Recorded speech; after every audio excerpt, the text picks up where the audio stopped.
अभी हम लोग एनसीईआरटी का एग्जाम्पल नंबर 10.2 देखने वाले हैं, क्लास 12 फिजिक्स का थ्योरेटिकल क्वेश्चन है। इसमें बोल रहा है क्या, ABC करके 3 क्वेश्चन है। पहला A नंबर में क्वेश्चन क्या बोल रहा है कि इसको समझना है कि जब एक मोनोक्रोमेटिक लाइट यानी कि सिंगल वेवलेंथ वाला लाइट होता है, यानी कि एक ही कलर वाला लाइट होगा, वो आकर के गिरता है किसी ऐसे सरफेस पे जो कि दो मीडियम को सेपरेट कर रहा हो, तो वहाँ पे रिफ्लेक्टेड और रिफ्रैक्टेड रे का जो फ्रिक्वेंसी होगा वो सेम रहेगा इंसिडेंट रे के जैसा ही। इस बात को एक्सप्लेन करना है, ठीक है। यानी कि एक ऐसा सरफेस जो कि दो मीडियम को बांट रहा हो, वो तो यही है, ठीक है। अगर यहाँ पे पानी हम लोग भर दिए हैं तो ये हमारा डेंसर हो गया, या तो यूँ कहें कि वाटर, और इधर है हमारा क्या, एयर। लाइट यहाँ आकर के गिरा, ये नॉर्मल, तो लाइट ऐसे करके मुड़ गया, रिफ्रैक्टेड रे, और ये हो गया क्या हमारा रिफ्लेक्टेड रे। ये एंगल आई, ये एंगल आर, ये angle R dash. Refracted, reflected बोला क्या, देखिए यहाँ से लाइट आ रही होगी, ठीक है, ये लाइट का सोर्स होगा कुछ ना कुछ। तो बोला क्या, क्वेश्चन में बोल रहा है कि ये जो इंसिडेंट लाइट है ना, इसका जो इतना फ्रीक्वेंसी है ना, सेम टू सेम उतना ही फ्रीक्वेंसी इस रिफ्रैक्टेड लाइट का भी होता है और रिफ्लेक्टेड लाइट का भी होता है। इसी बात को एक्सप्लेन कर दीजिए कि ऐसा क्यों, ठीक है। सिंपल सी बात है। देखिए इसको आप इस तरीके से एक्सप्लेन कर सकते हैं कि जो इंसिडेंट लाइट है, इस लाइट का जो फ्रीक्वेंसी है मीडियम के चेंज करने पे डिपेंड नहीं करता है, मीडियम पे डिपेंड नहीं करता है।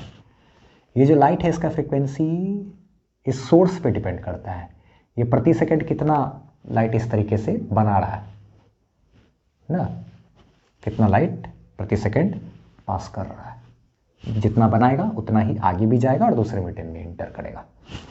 तो जो frequency of light is the property of the source, not the property of the medium. That's why when light changes the medium, its frequency remains constant. ऐसा बोल सकते हैं कि जब भी लाइट हमारा एक मीडियम से दूसरे मीडियम में जाता है तो फ्रीक्वेंसी उसका सेम रहता है, क्योंकि ये जो फ्रीक्वेंसी है वो सोर्स का प्रॉपर्टी है, मीडियम का प्रॉपर्टी नहीं है। इस चीज़ को आप एक इस तरीके से भी एक्सप्लेन कर सकते हैं। इधर से इधर जाएगा तो या टकराएगा भी तो कोई फर्क नहीं पड़ेगा, उसका फ्रीक्वेंसी सेम रहेगा। अच्छा, इस तरीके से भी एक्सप्लेन कर सकते हो, जैसा एनसीईआरटी में बताया है कि जब भी लाइट एक मीडियम से दूसरे मीडियम में जा रहा होता है ना, तो जितना फ्रीक्वेंसी से ये आया, सेम फ्रीक्वेंसी जब से लाइट जब इसमें इंटर करेगा तो इसका जितना भी क्या कहते हैं, मतलब जो भी एटम सब है इस लाइट, इस मीडियम का, उस सारा मीडियम सब जो है, इस मीडियम का जितना भी एटम है, वो ये जो आने वाला लाइट जितना फ्रीक्वेंसी से इसके अंदर घुसा ना, वही फ्रीक्वेंसी मिल जाएगा इसके एटम को, और एटम सब सेम फ्रीक्वेंसी से वाइब्रेट करेगा। तब जो हमको ये जो पाथ दिखाई देगा ना लाइट का, वो एटम के वाइब्रेशन के कारण हम लोग ये पाथ हम लोग को दिख पाता है। ऐसे तो लाइट दिखता नहीं है ना, कोई चीज़ रहेगा तब ना दिखेगा भाई लाइट ना, कुछ मीडियम कुछ रहेगा तब ना लाइट दिखता है। तो हमको जो एटम, इसका जो वाइब्रेशन होगा ना एटम में, या ऑसिलेशन जो होगा, वो इसी लाइट के फ्रीक्वेंसी के बराबर का सेम फ्रीक्वेंसी के साथ इसका एटम सब ऑसिलेट करता है। तो हमको जो लाइट का पाथ जो विजिबल हो जाता है, तो ये चीज़ का भी फ्रीक्वेंसी हमारा सेम ही रहेगा जितना, चूँकि इसका जितना भी एटम सब ऑसिलेट करेगा सेम फ्रीक्वेंसी से करेगा जिस फ्रीक्वेंसी से आया।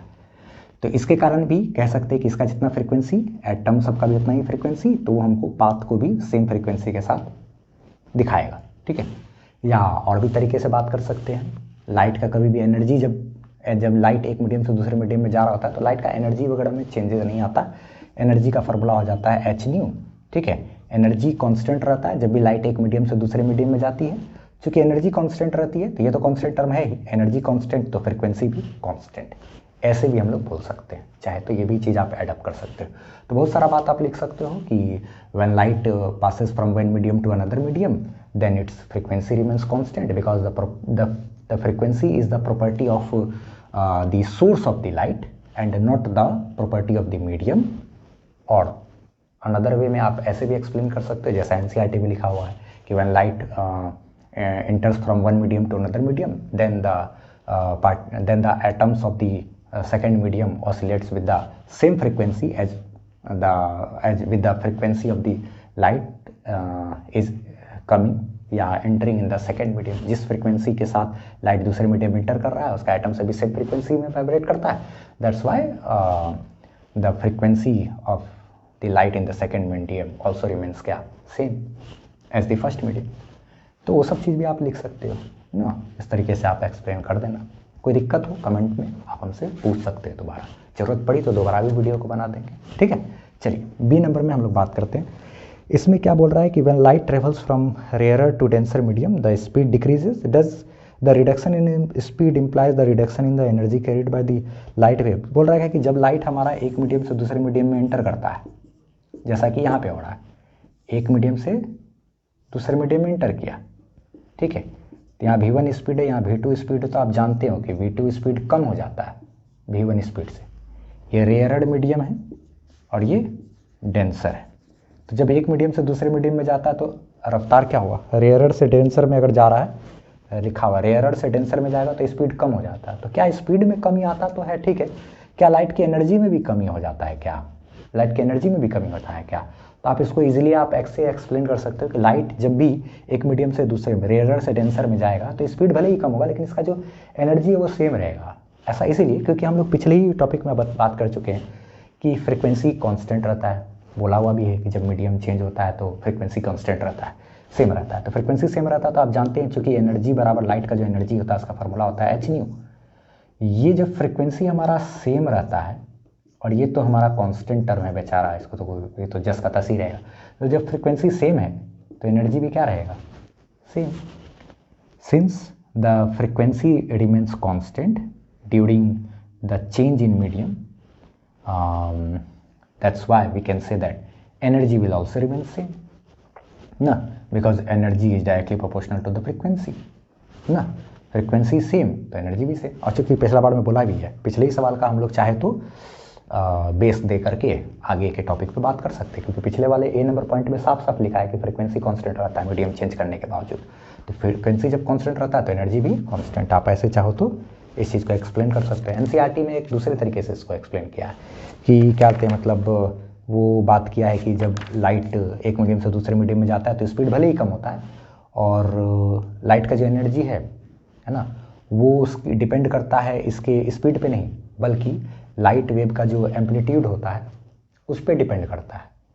तो वो स्पीड भले ही कम हो जाएगा, कोई बात नहीं, एम्पलीट्यूड कम नहीं हो रहा, इसीलिए एनर्जी भी इसका जस का तस रहेगा। और लेकिन हम लोग चाहें तो ये वाला मेथड ले सकते हैं, क्योंकि जब लाइट एक मीडियम से दूसरे मीडियम में जाता है तो फ्रिक्वेंसी तो चूँकि सेम रहता है, जब फ्रिक्वेंसी सेम रहता है तो एनर्जी भी क्या रहेगा इसका, सेम, क्योंकि ये सेम है, ये कॉन्स्टेंट ही है, तो ये भी क्या मेरा सेम ही रह जाएगा। ये भी हम लोग हवाला दे सकते हैं इस तरह का चीज़। पॉइंट नंबर 3 में बोल रहा है कि in the wave picture of the light intensity of light is determined by the square of the amplitude of the wave. यानी कि जब लाइट को हम वेव मान करके बातचीत कर रहे होते हैं ना, तब जो लाइट का इंटेंसिटी होता है वो उसके एम्पलीट्यूड के स्क्वायर के प्रोपोर्शनल होता है। यानी कि एम्पलीट्यूड का मान जितना ज़्यादा, इंटेंसिटी उतना ज़्यादा, हम लोग ये चीज़ प्रेडिक्ट कर सकते हैं। लेकिन जब what determines the intensity of light in the photon picture of light, यानी कि जब लाइट को हम फोटोन मान करके बात कर रहे हो तब इंटेंसिटी का पता कैसे चलता है, तो हम लोग अगले चैप्टर में पढ़ेंगे कि लाइट को, और ऐसे भी आप जानते हो कि पिछले 9 चैप्टर में या कहीं ना कहीं पढ़े होंगे कि लाइट का 2 नेचर होता है, वेव और पार्टिकल दोनों। तो वेव नेचर तो यहाँ इस चैप्टर में डिस्कस कर लिए, चैप्टर नंबर 10 यानी वेव ऑप्टिक्स में। अगले चैप्टर में चलते हैं हम लोग लाइट के पार्टिकल नेचर पे बात करेंगे। और लाइट के बारे में बोला जाता है कि लाइट छोटे छोटे पार्टिकल का बना होता है। जब पार्टिकल नेचर पे बात कर रहे हैं, छोटे छोटे पार्टिकल का बना होता है जिसको हम लोग फोटोन कहते हैं। और जितना ज़्यादा फोटोन आएगा, यानी जितना ज़्यादा लाइट का पार्टिकल आएगा, उतना ज़्यादा रोशनी, उतना ज़्यादा इंटेंसिटी। सिंपल सी बात है। इसको आप इस तरीके से एक्सप्लेन कर सकते हैं कि कभी भी मोबाइल में आप देखते होंगे कि ब्राइटनेस को जितना ज़्यादा बढ़ाएंगे ना तो इंटेंसिटी बढ़ जाता है ना, और ब्राइटनेस कम कर दिए, इंटेंसिटी इसका क्या हो गया, कम। यानी कि इसमें हुआ क्या, प्रति सेकंड जो फोटोन बाहर आ रहा था ना उसका संख्या कभी बढ़ जाता है, प्रति सेकंड जो फोटोन बाहर आ रहा था उसका संख्या कभी कम हो जाता है। तो लाइट की जो इंटेंसिटी है ना वो डिपेंड करती है किस पे, number of photons. Number of photons का मतलब नंबर ऑफ लाइट का पार्टिकल है ना, नंबर ऑफ फोटोन्स पे डिपेंड कर सकता है कि नंबर ऑफ फोटोन्स प्रति सेकंड पर यूनिट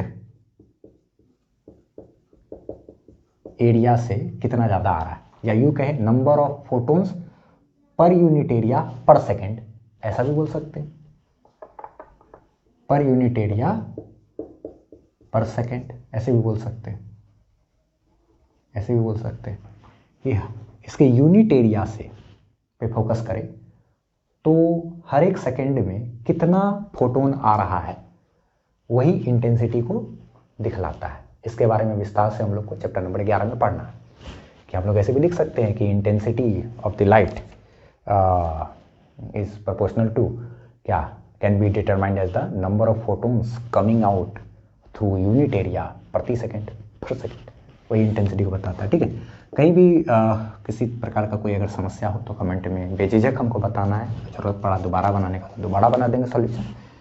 ठीक है, आप हमको कमेंट में ज़रूर अपना सजेशन दीजिए। Thank you.